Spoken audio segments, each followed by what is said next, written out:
Hello everybody, welcome on over here. Let me answer a interesting question here, which is everyone is asking, hey, approximately how much is it going to be for a cost per lead, right? If we do Google Ads or do SEO, stuff like that, approximately how much is the cost per lead?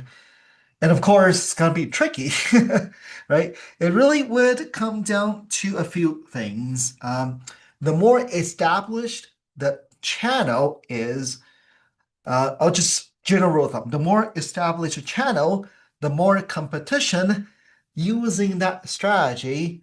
Of course, the more expensive it is for cost per lead, right? So, for example, Google Ads now versus 5 years ago it's gonna be more expensive, right?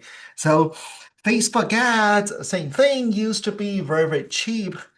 It's not no longer cheap, right? So let me answer this. So obviously, first of all, it's going to be based on a channel, right? So if we're used to thinking about cost per lead, we typically think that while you're running ads, for example, Google Ads, in the meantime, start working on trying to get ranked locally in the Google business listing.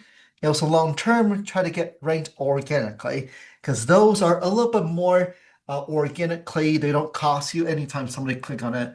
It's not an ad, right? So if you look at overall strategy here is if you're doing Google ads, right, and you're trying to get ranked locally organically, once those two other sections start spooning up, then of course the overall cost per lead is going to go down, right?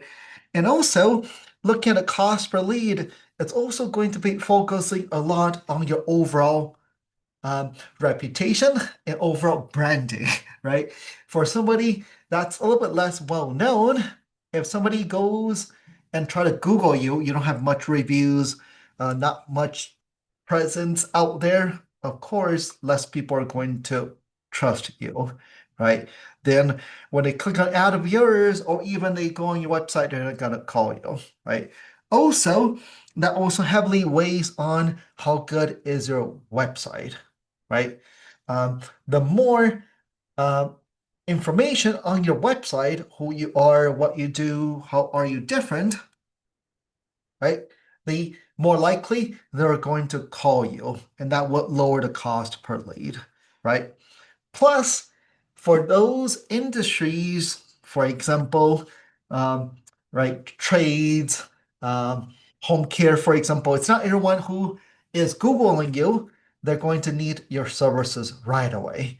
So that's why if you fire off those type of remarketing ads to continuously to try to nurture them virtually, the more right likely you're in front of them, the more likely first time they click on an ad, right, they're just going to go on your website and do research. Second time they come back, they're more serious and going to call you. So you can see, oh, there's so many, right, factors that go into cost per lead. If you're used to using that metric, again, I love to track. I love to track, right? We track everything coming from website, right? Calls, guides, form fields, chatbot, everything. But again, before that, there's so many factors that go into that. So whoever can tell you, hey, the cost per lead is going to be this, I call that baloney. Really. Any legit agency, if they can go in before they start running campaigns and let you know, hey, this is going to be a cost per lead, there's no way they can do that though. I seriously doubt it, right? So there's so many variations that go into this. And how do you lower the cost per lead? It's going to be simple, right?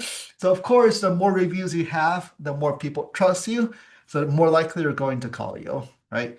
And better the website, right? More content, the more credibility signals, videos, faces, means trust, all those things I've been talking a lot more about, the more likely they're going to call you, right?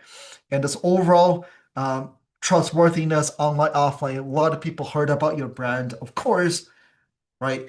Once they see your ad, they're going to call you, right? So just many factors that go into this. And I always say this, if you're so honed in on that cost per lead, which I do agree you got to be tracking, if you're very honed in on that one single metric, it's going to be outrageously hard to really know where that lead is coming from. So because of that journey these days, right? When they started doing the research, they might be on their tiny little phone. They may just start Googling around, right? Then once they become a little more serious, they're gonna go on desktop, go on your website.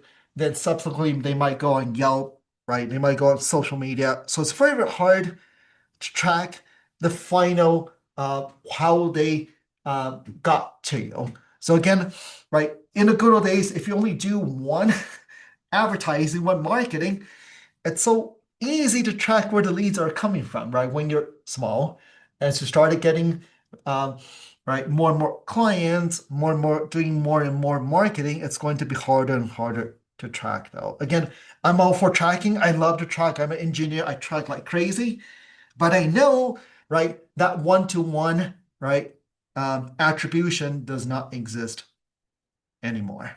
Okay, but definitely keep tracking. But I always laugh about, hey, if people can guarantee you a cost per lead, just go with those right aggregators that sell leads to you then, right? Whether it's your NGs, your home buy advisors, nothing wrong with that because you're just buying a lead, right? Again, those leads, they're not just not as hot, not as warm. But overall cost per lead, right? Really is as you start running these ads, you start continuing to dial things in, it should slowly, right, it should come down, hit a plateau. That means it's very optimized, but guarantee year to year it's going to start creeping up just because more and more folks are doing the same type of advertisement, right? So really is that's why at the end, referral marketing is the best, offline marketing, right? But again, yeah, I would definitely say don't get super hung up on that cost per lead metric, right? Overall, right? The whole as a business owner, what I'm looking for is multiple sources of leads, right? And as long as right, this channel is making money, right? Even it's breaking even, I would continue to do it because that channel would actually help you with other channels as well. Okay, let me know if you have any questions.